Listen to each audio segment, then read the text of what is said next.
Bonjour, bienvenue dans votre émission pédagogique, la bourse pas à pas. Alors aujourd'hui, on va entamer l'étude d'une nouvelle thématique qui est très importante, comment investir en bourse. Alors les semaines précédentes, pour rappel, on vous a expliqué tous les mécanismes du dividende et à partir de cette semaine, on va vous expliquer concrètement comment investir en bourse, c'est-à-dire par quel intermédiaire il faut passer et puis surtout quelle enveloppe utiliser. On commence donc par le premier chapitre, comment acheter des actions en bourse.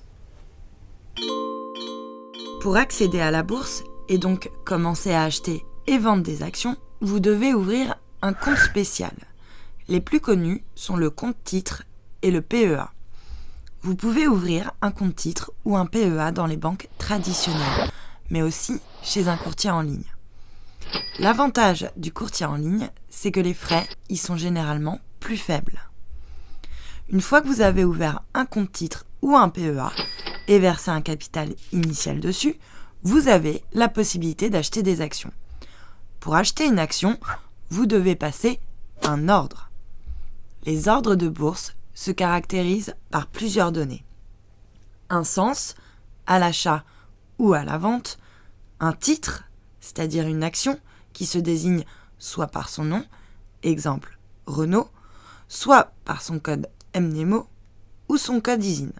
Le code mnemonique est un code choisi par l'entreprise au moment de son introduction en bourse, permettant de l'identifier rapidement. Exemple, RNO pour Renault. Le code ISIN est un identifiant donné par l'organisme qui gère le marché boursier. Par exemple, Euronext pour le marché français, pour permettre d'identifier un titre. Exemple, le code ISIN de Renault est FR 000 01 31 906. Les ordres de bourse se caractérisent également par une quantité de titres que vous voulez acheter et un prix. Vous pouvez exprimer ce prix de plusieurs manières.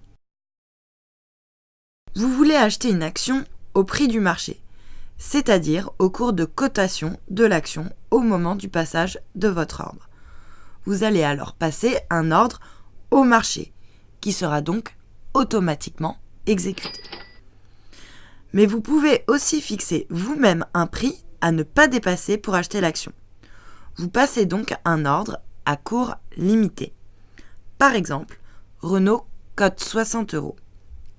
Vous pouvez décider de passer un ordre à cours limité 58 €, qui ne sera exécuté que si Renault atteint les 58 €. Enfin, vous pouvez fixer un seuil au-dessus du cours actuel à partir duquel vous voulez acheter l'action. Par exemple, vous pouvez estimer qu'une tendance haussière peut se former sur Renault, mais seulement si elle parvient à franchir le seuil des 62 €. Dans ce cas, vous passez un ordre à seuil de déclenchement. Et dans ce cas-là, vous n'achèterez l'action que si elle atteint les 62 €. Enfin, la dernière caractéristique d'un ordre est sa durée de validité. Vous pouvez par exemple passer un ordre à cours limité 58 € avec une validité d'1 mois, ce qui signifie que votre ordre ne sera exécuté que si Renault atteint les 58 € dans les 30 prochains jours. Une fois que votre ordre est exécuté, les actions que vous avez achetées vont former une ligne dans votre compte titre. Cette ligne va évoluer en fonction de la valeur de vos actions et si vous voulez vendre, par exemple, parce que vous avez un gain, alors vous devez passer un nouvel ordre, mais de vente cette fois-ci. Vous pourrez également passer votre ordre de vente au marché, à cours limité et à seuil de déclenchement. Dans ce dernier cas, vous pouvez par exemple placer un ordre de vente à seuil de déclenchement 51 € sur vos Renault achetés à 58 €. Ainsi, vous vendrez la ligne que si Renault atteint les 51 €, cela permet de limiter votre perte à 12% de votre investissement initial.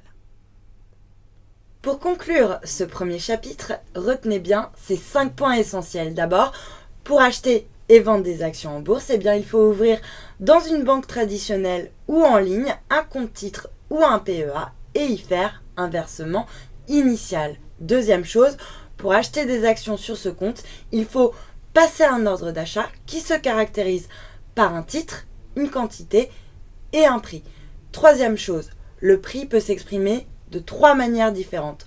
Au marché, il est donc passé au cours de l'action au moment du passage de l'ordre. La deuxième possibilité, c'est à cours limité. Dans ce cas-là, vous allez fixer une limite à ne pas dépasser. Ou enfin, à seuil de déclenchement.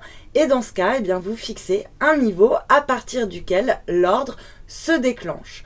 Si l'ordre est exécuté, vous allez obtenir une ligne dans votre portefeuille qui va ensuite évoluer selon le cours de l'action. Et puis, dernière chose à retenir, pour vendre vos titres, eh bien, il faut passer un ordre de vente qui contient les mêmes caractéristiques que l'ordre d'achat, sauf que le sens est différent puisqu'il s'agit d'une vente. Voilà, vous savez tout sur comment investir en bourse. Je vous donne rendez-vous très bientôt pour un nouveau chapitre.